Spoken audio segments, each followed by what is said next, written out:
Assalamualaikum warahmatullahi wabarakatuh. Qarşı Motor kanalına katılışları. Bugün günü 14 Mart 2023 yıl biz ikinci günü kurslarla sizleri tanıştırmaya geldik. Bizden alsaya like, koç, komentar yazıp koyun. Mutlu onlar kettik anda. Kaç olup kaldı ekan kurslar.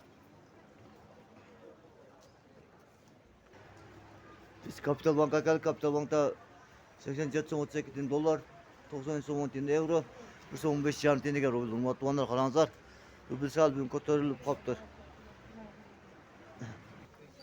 Notuna biz az Başçı Bank'a geldik. Başçı Bank'ta 38 dolar, 93,70 euro, 115 yarım tenge rubil ekan notuna kalanızlar.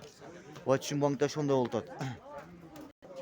Notuna valutaga geldik. Valutalar şunda ekan 87,6 dolar, 115 rubil. Kazak tengesinde 13 tenge, Özbekiston'da 75 tenge. Kalanızlar notunalar valutalar şunda ekan. Satuvları. Notunalar ikinci abitmenin kağa geldik. 87,30 dolar, 115 rubil.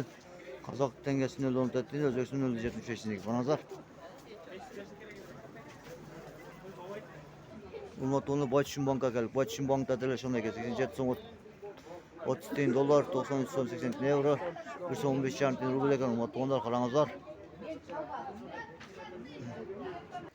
Notunalar Finka Bank'a geldik. Finka Bank'ta rubil salkım oturarken kalanızlar. 87,32 dolar, 90,94 euro, 116 rubil ekan. Notunalar şu yerden almışsanızlar bolatken. Finka Bank'ta. Kesbi Bank'a geldik. Kesbi Bank'ta 87,32 dolar, 94 euro, 115 yarım tenge rubil ekan. Notunalar kalanızlar. Kesbi Bank'ta şimdi oldu. Notunalar şöyle nokat Qarşı Motor kanalına koşacağız. Temel teşvik zaman bozar. Yetek 15 Mart'ta koşacağız. Teşvik zaman bozar. Selamun aleyküm. Rahmetullahi ve berekatuhu. Teşvik zaman bozar.